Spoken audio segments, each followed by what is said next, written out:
Hallelujah, praise the Lord. இருக்கிற இடத்துல எழுந்து நின்று அவரை தான் நம்பி வந்திருக்கோம். இல்லை வர்றதில்லை, அவரை தான் நம்பி வாழ்கிறோம். அவர் தான் நம்முடைய நம்பிக்கையாக இருக்கிறார். வேறு எதையும் நம்ம நம்பலை, அவரையே நம்பி இருக்கிறோம். கர்த்தரை நம்புகிறவனோ செழிப்பான். வசனம் சொல்லுது, செழிப்பு அவரை நம்பி இருக்கிற நம்பிக்கையில் இருக்கிறது. கர்த்தரை நம்பி இருக்கிறவனையோ கிருபை சூழ்ந்து கொள்ளும். கிருபையில் எல்லா ஆசீர்வாதமுமே இருக்கு. ஆக நம்ம நம்பிக்கை எது மேலேயும் எப்பயுமே வைக்கக்கூடாது. நம்பிக்கை சின்ன வயசில் நம்முடைய குடும்பத்தின் மேலே வச்சுருக்கலாம். எங்கள் அம்மா அப்பா மாதிரி, எங்கள் அப்பா, எங்கள் குடும்பம். அப்புறம் கொஞ்ச நாள் கழித்து இது இல்லைன்னு ஆயிடும் பாருங்களேன். ஏன்னா கல்யாணம் பண்ணி சிஸ்டர்ஸ் வெளியே வரும்போது அந்த குடும்பம் நம்ம குடும்பம் இல்லைங்கிற மாதிரி நம்மளை வெளியே தள்ளிடுவாங்க. அதுக்கும் தம்பிக்கு அண்ணனுக்கெல்லாம் கல்யாணம் ஆயிடுச்சுன்னா அப்புறம் நம்ம ஒட்டவே முடியாது. நம்ம அம்மா அப்பா வீட்டிலேயே என்னடா அது நம்ம இருந்து வளர்ந்த வீடு நமக்கு சொந்தம் இல்லைன்றாங்களே அப்படின்னு கோபம் வரும். ஆனால் அதான் உண்மை. அப்புறம் தம்பி ஒய்ஃப் அண்ணன் ஒய்ஃப்லாம் வந்துடுவாங்களா, அதனால நம்ம அங்கே ஒட்டவே முடியாது.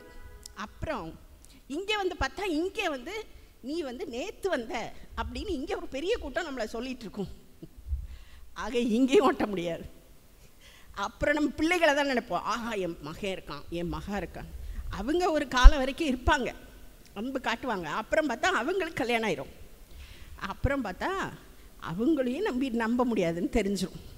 ஆக நம்ம 2 பேர் தான், ஹஸ்பண்ட் அண்ட் ஒய்ஃப் தான் கடைசி வரைக்கும். என்ன சண்டை போட்டாலும் என்ன நடந்தாலும் உனக்கு நீ எனக்கு நான், அப்படி நம்ம 2 பேருக்கும் ஒருத்தர் இருக்காரு, இயேசு கிறிஸ்து. இயேசு அவரை தவிர வேறு எது மேலேயுமே நம்பிக்கை வைக்க முடியாது. புத்திசாலின்னா அவரை தவிர வேறு எது மேலே நம்பிக்கை வைக்காதவன் தான். ஏன்னா நம்பும் போது தான் நம்ம ஏமாந்து விடுகிறோம். ஏமாற்றத்தை தாண்டறதுக்கு கொஞ்சம் நாளாகும், கஷ்டமாக இருக்கும், வலிக்கும். அப்போ முதல்லையே புத்திசாலியாக என்ன பண்ணிடணும், அவர் மேலே, பிள்ளைங்க மேலெல்லாம் நம்பிக்கை வைக்கக்கூடாது. பிள்ளைகளுக்காக வாழ்கிறேன், நான் அடிக்கடி அந்த வார்த்தையை சொல்கிறேன். இப்போ வீட்டில் உங்களுக்காக நான் வாழ்கிறேன், என் பிள்ளைக்காக வாழ்ந்துட்டுருக்கேன் அப்படின்னு நான் சொல்கிறேன். அதனால தான் கர்த்தர் சொல்கிறாரு, இல்லை பிள்ளை மேலே நம்பிக்கை வைக்கல. அது ஒரு அன்பு இல்லையா, பெரிய அன்பு. அம்மாவுக்கு பிள்ளைங்க தான் உலகமேன்ற மாதிரி ஆகுது. ஆனால் நம்ம நம்பிக்கை அவர்கிட்ட மட்டும்தான் வைக்க முடியும். எந்த மனுஷரையும் நாசியில் சுவாசமுள்ள மூச்சு இருந்துச்சுன்னா அவனை நம்பாத. கர்த்தரை நம்புகிறவனோ, கர்த்தரை ஏற்ற நம்பிக்கையாக கொண்ட மனுஷன் அவன் இப்படிலாம் இருப்பான். அவன் உஷ்ண காலத்திலும் இலை பச்சையாக இருப்பான், மழை தாழ்ச்சியான வருஷத்திலும் தப்பாமல் கனி கொடுப்பான். அவரை நம்புதல், அவருடைய வசனத்தை நம்புதல், அதெல்லாம் தான் பைபிள் திரும்ப திரும்ப பேசுது. ஆனால் நமக்கு மனுஷர்களாய் சில நேரங்களில் நல்லா எல்லாம் ஸ்மூத்தாக போயிட்டு இருக்கும்போது உங்களை நம்புகிறேன் அப்படின்னு சொல்லிட்டு இருப்போம். சில நேரங்களில் கஷ்டங்கள் வரும்போது, போராட்டங்கள் வரும்போது, ஏமாற்றங்கள் வரும்போது, தோல்விகள் வரும்போது வேற எங்கேயாவது கண்ணு போகும். இது மேலே நம்பிக்கை வைக்கலாமா, இது மேலே நம்ம சொத்து மேலே நம்பிக்கை வைக்கலாமா அப்படின்னு சொல்லி சொத்து மேலெல்லாம் நம்பிக்கை வச்சோன்னா அது வரவே வராது. ரொம்ப லேட் ஆகுறதுக்கு காரணமே நம்ம தான். என் வாழ்க்கையில் பார்த்துட்டேன் நான் அதை. சொத்து மேலே நம்பிக்கை வச்சோம்னா அதில் ஏகப்பட்ட பிரச்சனையாயிடும். கர்த்தர் மேலே மட்டுமே நம்பிக்கை வைக்கணும். சந்தோஷமாக கைத்தட்டி எந்த நேரமும் எப்போதுமே இயேசு எனக்கு ஒத்தாசை. நமக்கு எல்லாரும் தெரிஞ்ச பாட்டு நீங்கள் பாடணும், அவரை பார்த்து பாடணும்.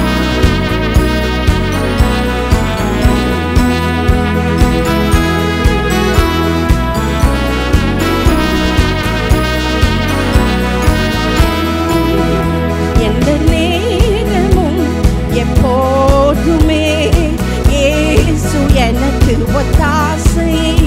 எந்த நேரமும் எப்போதுமே இயேசு எனக்கு ஒத்தாசை.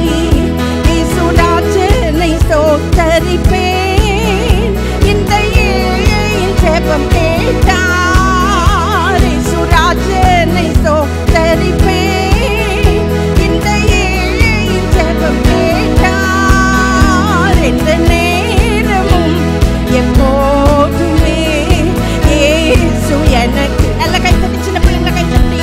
எந்த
ஒத்தாசை எந்த நேரமும் எப்போதுமே இயேசு எனக்கு.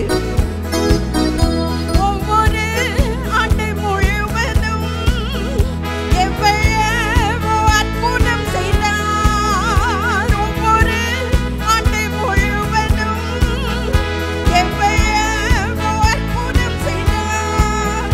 வரும் காலத்திலும் வருகை வரையும் வாக்குத்தத்தம் தந்து நடத்துவார். வாக்குத்தத்தம் தந்து நடத்தும் வருங்காலத்தில் நடத்துவார். வரும் காலத்திலும் வருகை வரையும் வாக்குத்தத்தம் தந்து நடத்துவார். வாக்குத்தத்தம் எந்த நேரமும் எப்போதுமே இயேசு எனக்கு ஒத்தாசை. எந்த நேரமும் எப்போதுமே இயேசு எனக்கு ஒத்தாசை. இயேசு ராஜனை ஸ்தோத்தரிப்பேன்.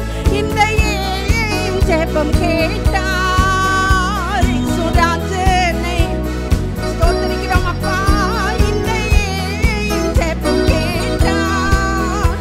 எந்த நேரமும் எப்போதுமே இயேசு எனக்கு ஒத்தாசை.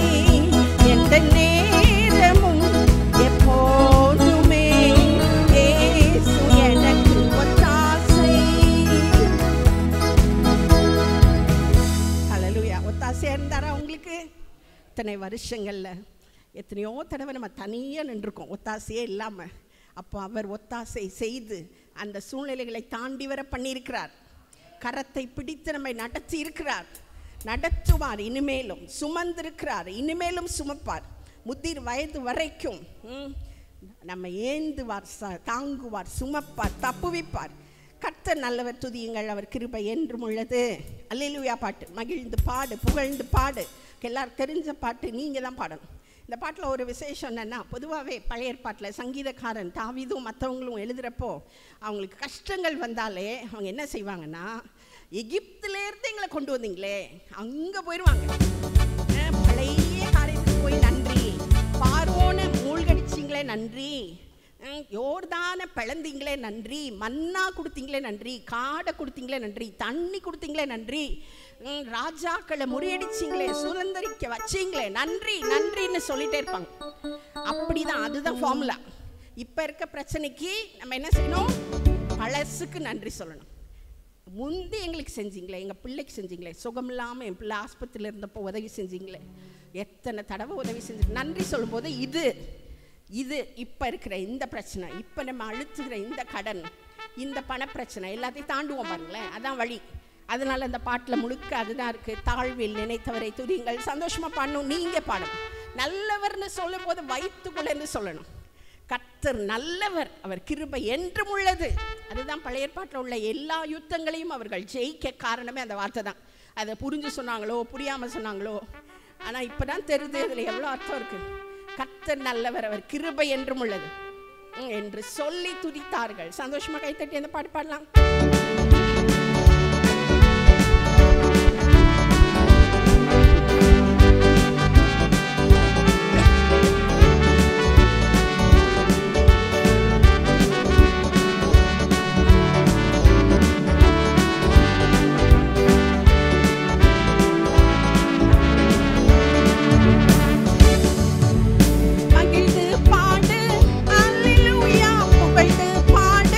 Hallelujah.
பாடினாலும் போதாது, எவ்வளவு சத்தமாக பாடினாலும் போதாது அவருக்கு. அவர் நம்மை நடத்தினதுக்கு என்ன சொல்ல முடியும்? ரட்சிப்பின் பாத்திரத்தை எடுத்து உண்மை தொழுது கொள்வதை தவிர, நீங்கள் நல்லவங்கன்னு சொல்கிறத தவிர வேறு என்ன கொடுத்துட முடியும் அவருக்கு?